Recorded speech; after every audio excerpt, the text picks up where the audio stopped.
Medication can be used to improve people's quality of life and to prolong it. It can treat healthcare problems, alleviate symptoms, or prevent problems altogether. This training session will help you understand the vital role medication plays in the lives of the individuals that you care for, and the part you will play in supporting this area of care delivery. Most of the individuals you care for will manage their own medication with only general support from the care worker, but others will require more assistance to enable them to safely remain in their own home even when they cannot administer their medication themselves. It is essential that care staff understand what their responsibilities are, and that all staff receive awareness training about medication, including how to recognise and deal with problems in its use. Many workers receive medication training, which enables them to safely administer medication, sometimes called Level 2 training. We should be person-centred in our approach to medication, delivering this area of care, as with all others, in a way that is centred around that individual's needs, rather than what is convenient for the care worker. Can I put your eye drops in now? Oh yes, of course.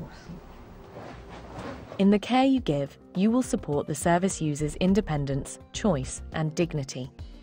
You will ensure that the individual's privacy and confidentiality are maintained when caring for their healthcare and medication needs. Your role will also include completing medication records.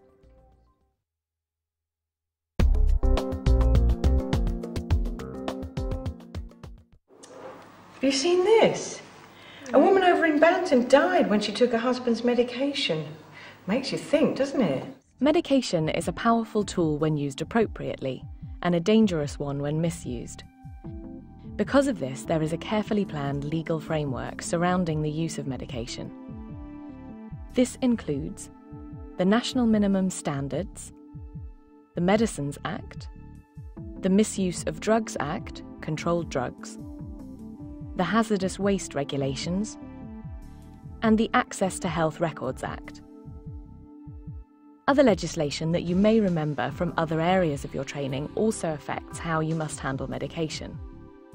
The Care Standards Act, the Health and Safety at Work Act, the Control of Substances Hazardous to Health, or COSH, regulations, and the Data Protection Act.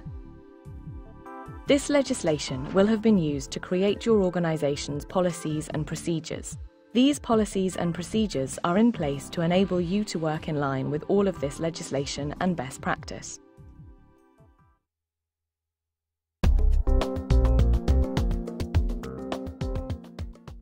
I'd like you to read the medication policy. Why do I have to read the medication policy? I'm not responsible for giving medication. It's important that everyone understands the medication policy. It tells you what you can do for the individuals you're supporting. The policy will also tell you what you're not able to do at this stage of your training. Your organisation's medication policy will include details on requesting repeat prescriptions, buying or collecting medicine, administration, disposal and appropriate documentation of medication, how you obtain consent, what to do in an emergency or if an administration mistake happens, and what you are not able to do at each stage of your medication training. Oh, you have such a headache. Oh, why don't you take one of my paracetamols? Oh, that's very kind of you, Stacey, but it's actually against agency policy. By following your organisation's policies and procedures, you are not only delivering good care, but you are also ensuring that you are working safely inside the law and your organisation's insurance requirements. Every care plan will comply with the agency's policies and procedures, so by providing the care as outlined by the care plan, you will be working in line with your organisation's policies. Working in line with your organisation's policies and procedures enables you to work in line with best practice and the law. Never give medication if you are unsure about what you are doing. The care plan will guide your actions.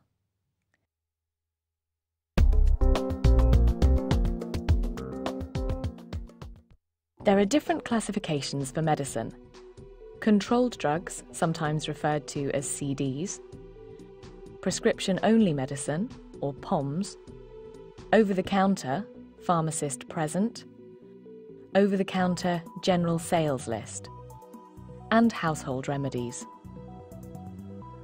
The various regulations around medicines are because of the different classifications. Prescription-only medicines are controlled to the extent that they will only be supplied on a prescription to named individuals to be used in a specific way. Other medicines have fewer restrictions and can be sold without being assigned to a particular person. Household remedies is a term that refers to complementary or homeopathic remedies or medicines that are available from a community pharmacy without prescription. It is worth being aware that medicines can have both generic names and brand names. Oh, hold on a minute. I always take Zantac and they've given me ranitidine. Oh, don't worry, it's the same medicine under different names. Medicines often have two names. There's a generic name like coffee and a brand name like Gold Blend. There are different classifications of medicines: controlled drugs, prescription only, over-the-counter pharmacist present, over-the-counter general sales list, household remedies. Different classifications have different restrictions around their use.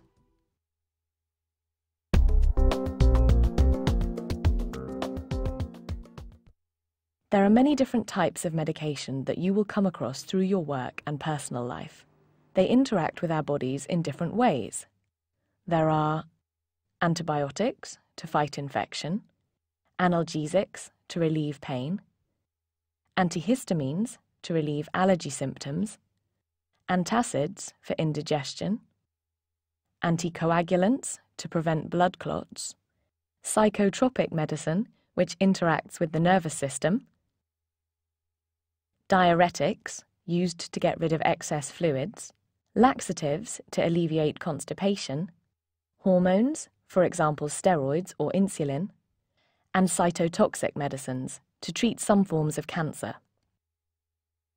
Medication will enter the body by different routes depending on how it needs to reach the area in which it is required. Inhaled, with inhalers or masks. Injected, through the skin with a needle. Ingested by oral route, which means swallowed or dissolved in the mouth. Topical, which means applied externally. This includes skin creams and patches. Instillation, with eye, ear or nasal drops.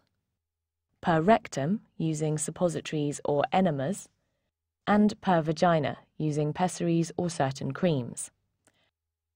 Whatever the route for medication to be administered, you must consider how you will maintain the service user's privacy and dignity during the process. With all medicines, there are instructions explaining the way in which the medication should be taken to make sure it gets to the correct part of the body safely. Tablets that you swallow should be taken with water. This helps wash them down so they reach the stomach before they start to be absorbed by the body. The service user should be sitting or standing to enable the tablet to travel downwards. It can be damaging if medication is taken in a way different from the prescription. For example, if a medicine that should be taken with food is taken on an empty stomach, it will be absorbed into the stomach lining too quickly and cause damage such as stomach ulcers. Alternatively, a medicine prescribed for an empty stomach can be destroyed by the stomach acid created by food. You may break a tablet only if there is a break line on it. You must never crush tablets. Many tablets have a slow dissolving coating. This allows the medication to be slowly absorbed into the stomach or intestine, not the throat. Crushing the tablet causes the medication to be absorbed too quickly and can harm the throat or stomach lining. You must never hide medication in food or drink.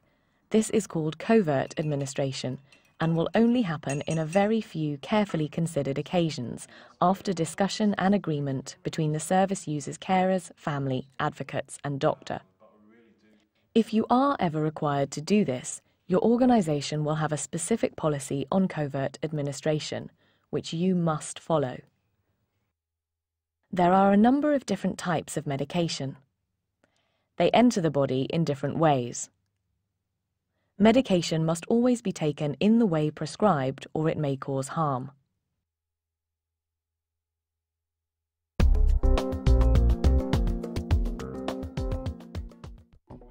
An individual's medication needs are identified by professionals who are trained to understand their effects: a doctor, pharmacist, or sometimes a nurse.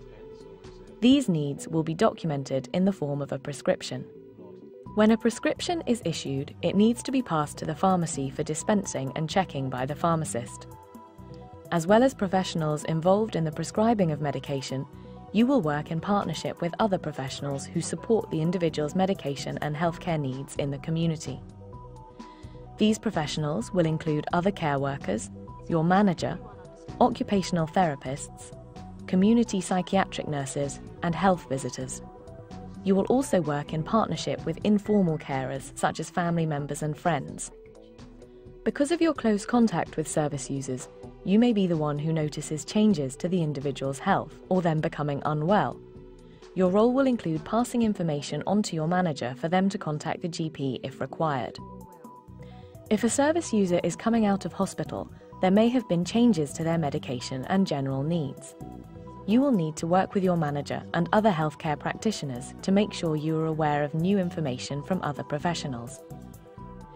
Keeping full records for medication handling will enable you and other professionals to work together effectively.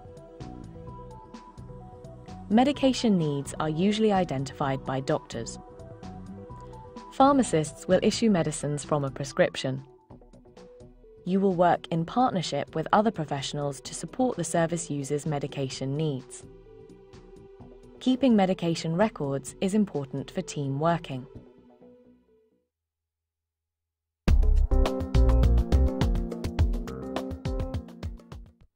Each individual will have a record called a medication administration record.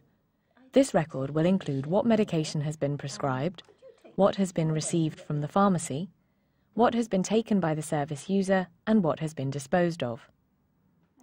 Most medicines are collected from the pharmacy. Some arrive with an individual discharged from hospital or are brought by a service user's family or friends. However they arrive, we record their presence in the home.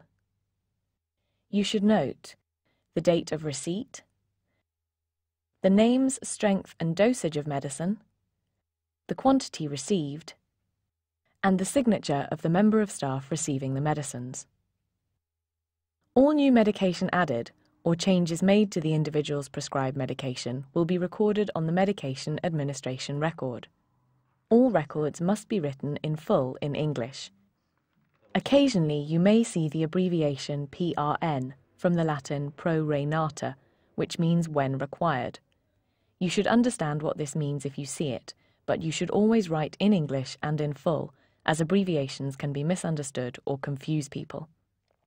All medication you have administered and has been taken or refused must be recorded. Also, any household remedies you have been instructed to give. Record keeping is very important. An individual's record is called a medication administration record. Every part of the medication process is recorded.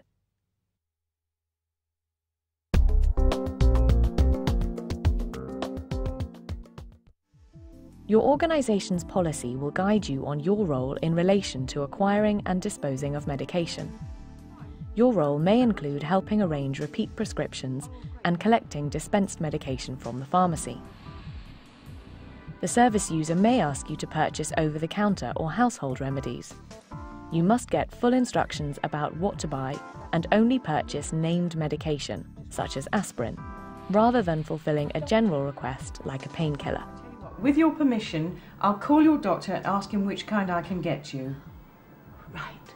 Generally, this will involve you or your manager speaking to the prescriber and getting their instructions. Some medicines cause adverse reactions if taken together, or could result in an overdose if added to existing medication.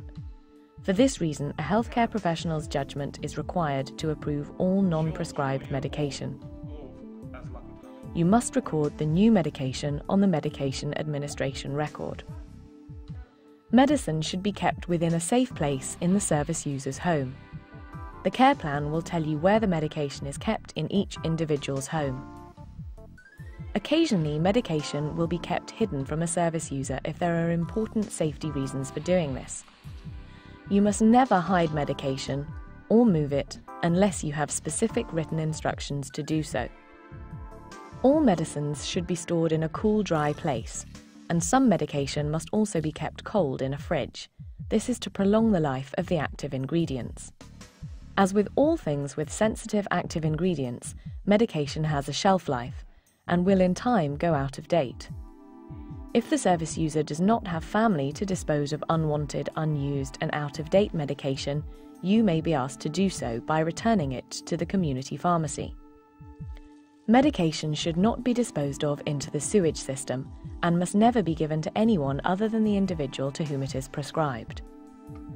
I don't take these anymore, dear. Can you get rid of them? You must have detailed instructions before buying medication. Some medicines must be kept in a fridge. Medication has an expiry date.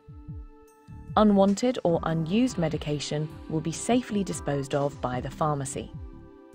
Medication must never be flushed away.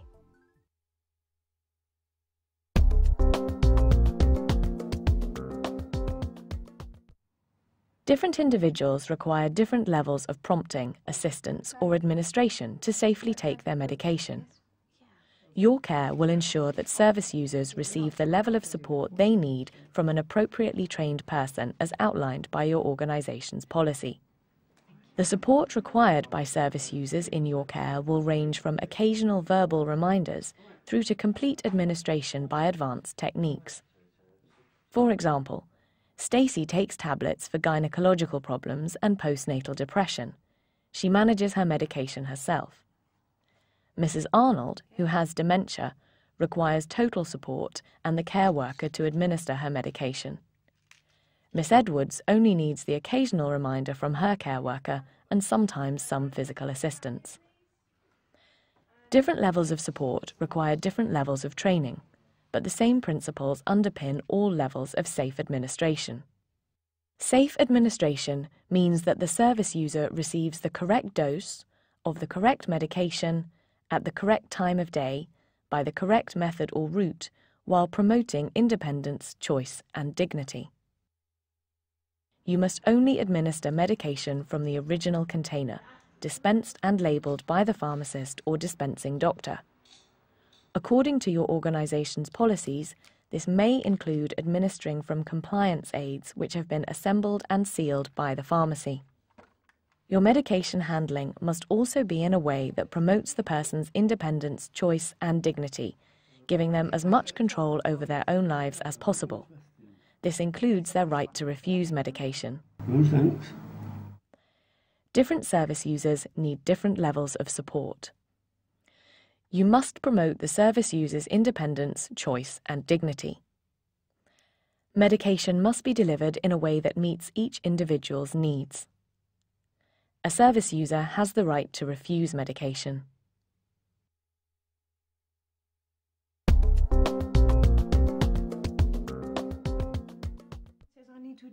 For service users who administer their own medication, you may provide general support. For example, by helping to arrange repeat prescriptions, helping safely dispose of unwanted medication, and keeping records about the medication they are taking. Service users may use compliance aids to help them remember or physically manage their medication.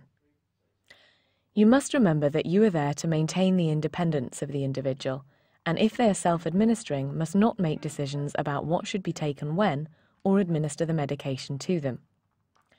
You may need to give the occasional reminder. This should be done sensitively. Have you taken your tablets then, Stacey? I'm not a child. I'll take them when I'm ready. Stacey, would you like me to bring you a fresh glass of water for you to take your pills? Oh, yeah, thanks. Your role may also involve reminding a parent to administer their child's medication.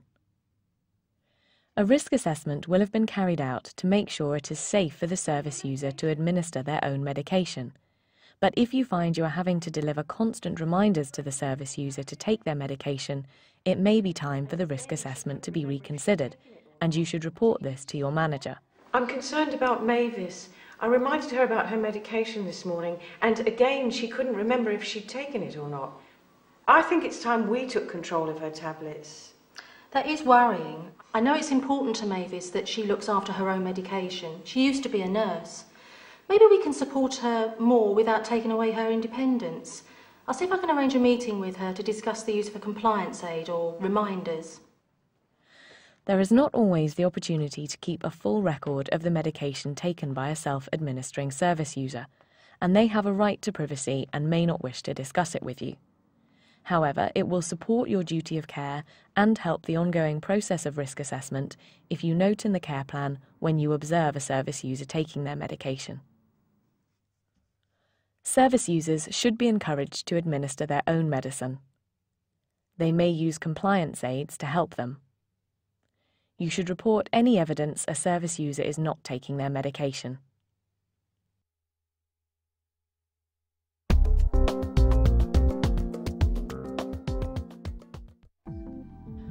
When a service user cannot manage their medication independently, assistance will be provided by the care worker to enable that person to continue living independently at home.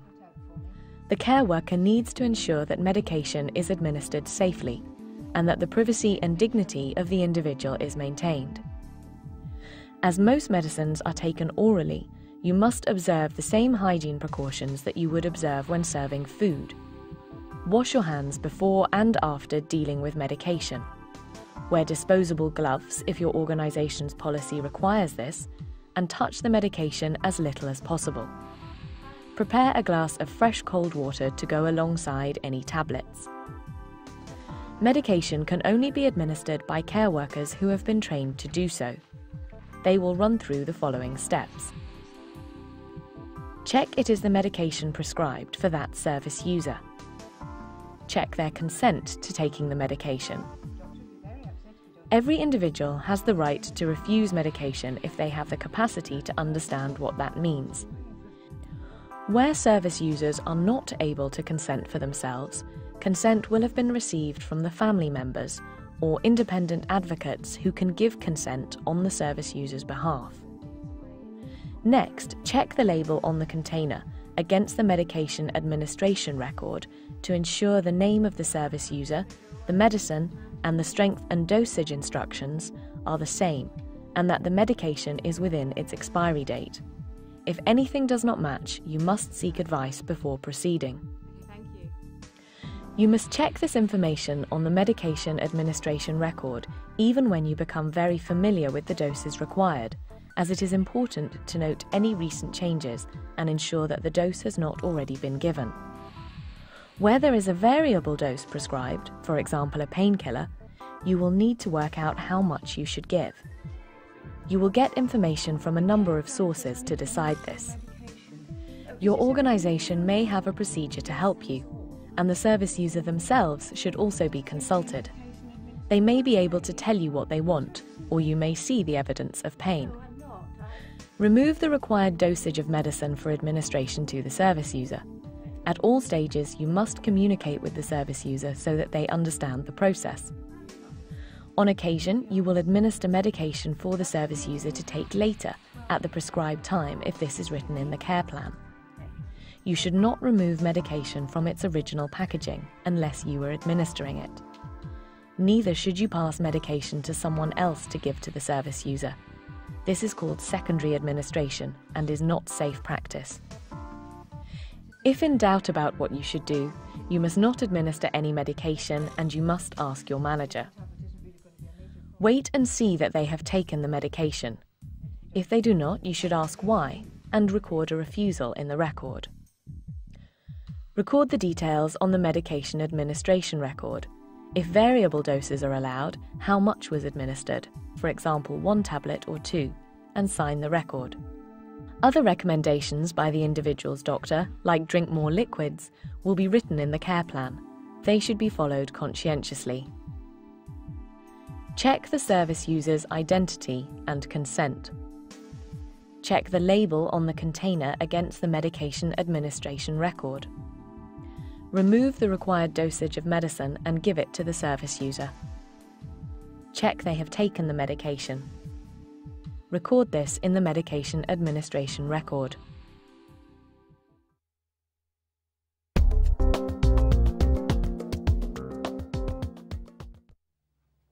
Occasionally, mistakes will happen. It is important as soon as you realise that there has been a mistake or there might have been a mistake that you report that immediately to your manager. Hello, Vanessa speaking. Hi, Vanessa. It's Andrea. I'm really sorry I've made a terrible mistake. I've given Mrs. Arnold her tablets for this evening with her lunch. OK, you stay there with her. I'll call the GP and I'll call you back. If you find that a supply of medication runs out before it should, or there are more tablets than you would expect, you must tell your manager, as it could indicate that mistakes are being made.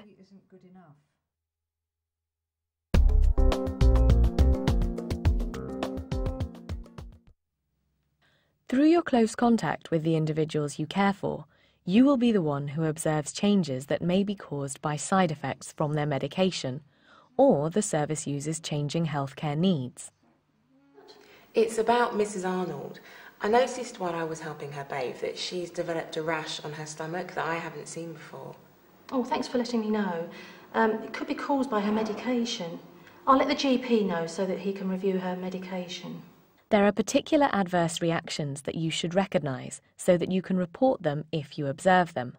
Adverse reactions to report include rashes and allergic skin reactions, breathing difficulties, swellings, nausea, vomiting, diarrhea, stiffness, shaking, headaches, drowsiness, constipation, and weight gain.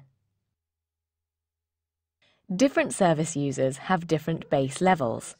For example, breathlessness for one person might be normal breathing for another. Your close contact with the service user means that you will be the best person to recognise changes to their health. Sometimes changes to the individual following administration of medication are very quick to show up. Sometimes they emerge over time. If you see anything that concerns you or is different from the service user's normal health, you should make notes in the individual's care plan of any changes and report this to your manager. I'm at Mrs. D'Souza's. She's become constipated. Oh, I better look on her medication administration record and see how much of her tramadol she's been taking. That's the painkiller that she takes as required when she has pain in her knees. Painkillers can cause constipation. Thanks for telling me. Can you ask her if she's happy for me to ring the GP about it? It is your responsibility to report any changes to an individual. Changes could be caused by side effects from medication or changing healthcare needs. Changes can happen quickly or slowly.